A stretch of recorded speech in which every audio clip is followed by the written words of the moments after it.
நேத்து பாத்தீங்கன்னா Delhi Capitals vs Mi என்ன மேட்சுங்க அது? பயங்கரமான மேட்ச், நெயில் பைட்டிங் மேட்ச் அப்படின்னா இதாங்க. கடப்பாறை இஸ் பேக். டாஸ் வின் பண்ண டிசி பாத்தீங்க அப்படின்னா நாங்க பவுலிங் பண்ணணும்னு சொன்னாங்க. ஓப்பனிங் வந்த ரோஹித் அண்ட் ரயான் ரெக்கல்டன் பாத்தீங்கன்னா 10ல இருந்து அட்டி பிரிக்க ஆரம்பிச்சாங்க. 6-4 பறக்குது. இதுல விப்ராஜ் வந்து ரோஹித்தோட விக்கெட்டை எடுத்ததுக்கு அப்புறமும் பாத்தீங்க அப்படின்னா ரயன் ரிக்கல்டன், சூரியகுமார் யாதவ், திலக் வர்மான்னு சொல்லி எவன் வந்தாலும் அட்டி பிரிக்கிறானுங்க. 6-4 பறந்துகிட்டே இருக்குது. ரிக்கல்டன் பாத்தீங்கன்னா 41 out, Suryakumar Yadav 40 out, and Tilak Varma பாத்தீங்கன்னா 59 அவுட்டு.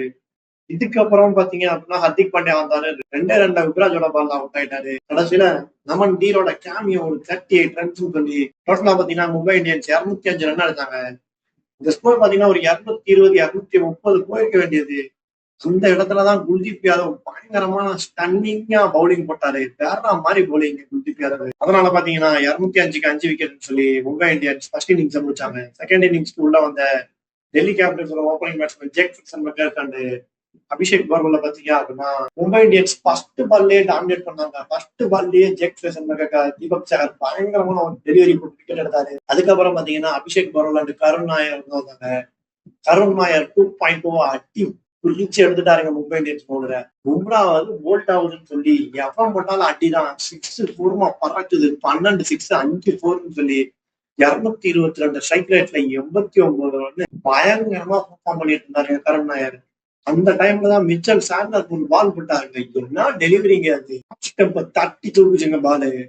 அதுக்கப்புறம் பாத்தீங்கன்னா டிசி தடவலோ எல்லாரும் ட்ரை பண்றானுங்க. ஒரு 6 கூட வரல. தடவி எடுத்துக்கிட்டு இருந்தாங்க. கடைசியில பாத்தீங்கன்னா அஜித் சர்மா, விராஜ் வந்து ஒரு 6-4 அடிச்சுக்கிட்டு இருக்க டைம்ல தான் மும்பை இந்தியன்ஸ் உள்ள வந்தாங்க. என்ன ஃபீல்டிங்! பயங்கரமான ஃபீல்டிங், ஸ்டன்னிங் த்ரோ.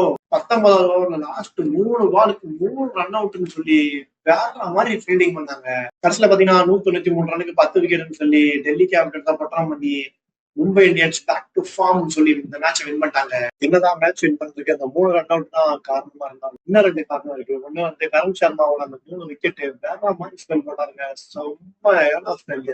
அண்ட் அதுக்கப்புறம் பாத்தீங்கன்னா 18வது ஓவர் ட்ரெண்ட் போல்ட் 6 பாலுமே யாத்திரை வைக்கிறாருங்க. வேற மாதிரி பவுலிங் ட்ரெண்ட் போல்ட் இருந்து. எனக்கு தெரிஞ்சு அந்த ட்ரெண்ட் போல்டோட ஓவர்ல தான் மேட்சே மாறுதுன்னு சொல்லலாம். ட்ரெண்ட் போல்ட் ஓவர்ல ரன்னே வராதனாலதான் அவங்க அதிகமா ரன் அடிக்க போய் 19வது ஓவர்ல 3 ரன் அவுட் ஆனாங்க. இப்ப பாட்டம் ஆஃப் த டேபிள்ல இருக்க எஸ்ஆர்எச் போன மேட்ச் வின் பண்ணிட்டாங்க. அந்த மும்பை இந்தியன்ஸ் இந்த மேட்ச் வின் பண்ணிட்டாங்க. அடுத்து வேற யாரு? ஒரு பங்காளி வின் பண்ணியாச்சு. இன்னொரு பங்காளி என்ன பண்ண போறாருன்னு தெரியல. இன்னைக்கு சிஎஸ்கே மேட்ச் இருக்கு எல்எஸ்ஜி கூட. சிஎஸ்கே வின் பண்ணுவாங்களா இல்லையான்னு வெயிட் பண்ணி பார்ப்போம். மறக்காம லைக் பண்ணுங்க, கமெண்ட் பண்ணுங்க, சப்ஸ்கிரைப் பண்ணிருங்க. பாய்.